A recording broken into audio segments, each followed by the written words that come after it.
like the next part of the podcast, right? I wanted to basically switch to your experience in different tech companies. Like you worked in Microsoft and Goldman Sachs, right? How was your experience there?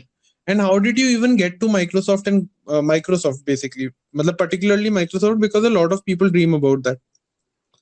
चलो मैं Microsoft का बताता हूँ, Goldman सैक्स का बीच में ऐसे सब text में कहीं ना कहीं मेंशन कर दूंगा। तो माइक्रोसॉफ्ट का ऐसा था कि कैंपस प्लेसमेंट में मेरा अमेरिकन एक्सप्रेस में जॉब लगी थी। और एक बार जॉब लग गई थी, वो डे वन मतलब फर्स्ट डे की कंपनी थी, सबसे पहले जिस दिन आती है उसी दिन आ गई थी। और उसी दिन उन्होंने मुझे सिलेक्ट कर दिया था। बट उस समय मतलब मैं इतना अकलमंद नहीं था कि कंपनी में अप्लाई करने के पहले पूछ लूँ कि कंपनी में क्या क्या होने वाला है। तो जॉब लग गई, उसके बाद मैं जाके लोगों से पूछ रहा हूँ कि इसमें जॉब कैसी होती है। और सब लोग ऐसे थे कि यार सही है, एकदम चिल है, कुछ काम नहीं करना पड़ता और बहुत अच्छे रिट्रीट्स होते हैं और ये एंड वो। और मैं बहुत दुखी हो गया कि यार मेरे को तो काम करना था। तो फोर्थ ईयर की फाइनल सेमेस्टर में जब बाकी सब लोग चिल मार रहे थे कि जॉब लग गई अब तो मस्ती करते हैं, तब मैं तब भी स्ट्रगल कर रहा था कि यार मेरे को जो जॉब चाहिए थी वो नहीं है ये। तो मैंने अपने प्रोफेसर्स वगैरह से पूछा, तो मालूम पड़ा माइक्रोसॉफ्ट रिसर्च जो है वो काफ़ी मतलब रिसर्च एप्लीकेंट्स जैसे होते हैं, जैसे तुम बाहर के कॉलेज में अप्लाई करते हो, काफ़ी उस तरीके का प्रोसेस होता है उनका। जिसमें वो मतलब रिकमेंडेशंस वगैरह लेते हैं कि तुमने किसी के साथ काम किया है, उनका रिकमेंडेशन, एक टेस्ट रखते हैं ढंग का। और काफ़ी भारी इंटरव्यूइंग प्रोसेस होता है, कुछ एसेज वगैरह लिखवा के लेते हैं जिसमें पहले वो मतलब स्टेटमेंट ऑफ पर्पस और ये वो। तो वो सारी चीज़ें हुई थी। और सबसे स्पेक्टाकुलर चीज़ जो मुझे लगता है वो तो मेरा वो डे लॉन्ग इंटरव्यू था। वहाँ पे सुबह 10 बजे से लेके शाम के 6:30 बजे तक मेरा इंटरव्यू चला था। वो कैसा था यार इंटरव्यू प्रोसेस एट माइक्रोसॉफ्ट? मतलब how was the interview? Was it exhausting?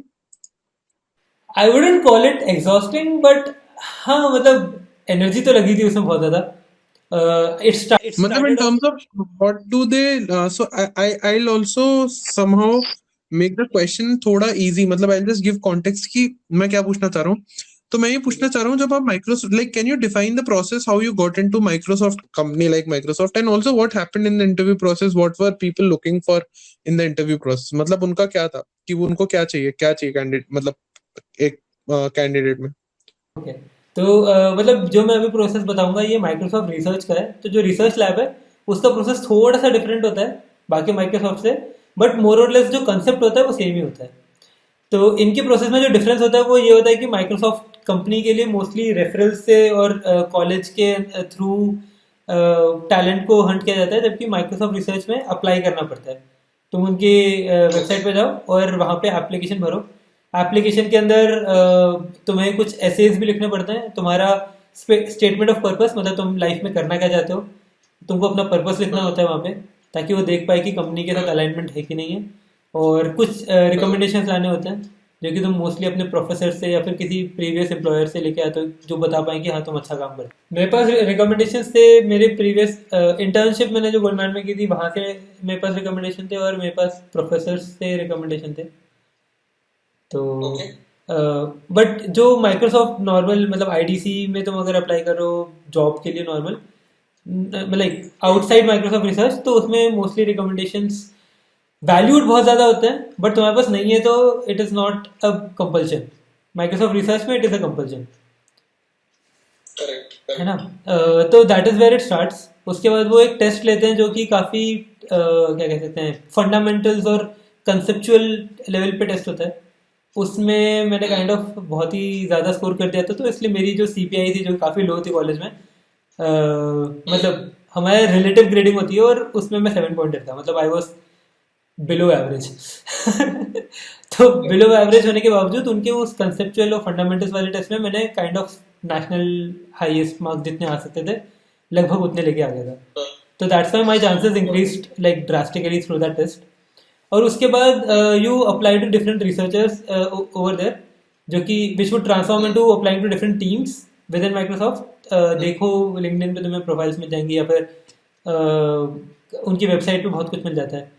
You find out the right team that you want to work with, तुम्हारे जिनके साथ इंटरेस्ट अलाइन होता है, and you drop them an email और you go through their HR portal जो कि LinkedIn वगैरह पे ऑलरेडी होता है। Got it, got it. But the interview process जो होता है वहाँ का माइक्रोसॉफ्ट का, is basically testing the fundamental and conceptual abilities rather than looking more of like coding skills और मतलब वो ज्यादा फंडामेंटल एंड कंसेप्चुअल स्किल्स पे ध्यान देते हैं, correct?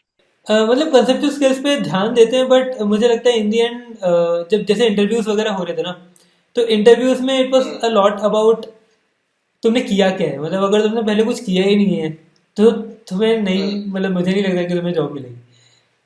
Most of the interviews were focused about projects that I had already done in the past, and some were talking about like कोई वो एक क्या कह सकते हैं सिमुलेटेड एनवायरनमेंट दे देते कि सपोज ऐसा हो रहा है तो अब तुम क्या करोगे, तो उस तरीके से तुम्हारा ये समझने की कोशिश करते हैं कि तुम्हारी टेक की अंडरस्टैंडिंग कैसी है। और ड्यूरिंग इंटरव्यू भी कोड लिखवा देते हैं, तो कोडिंग से अगर तुम कंफर्टेबल हो तो मुझे एक्चुअली ज़्यादा कोड लिखना नहीं पड़ता, क्योंकि as soon as I start writing उनको समझ में आ जाता था कि कोड तो लिखना आता है बंदे को। तो they would only like focus more on the concepts, on algorithms, on design, and less on like कि तुमने actual code जो लिखा है उसमें syntactic errors है कि नहीं है। वो काइंड ऑफ फील आ जाती है लोगों को।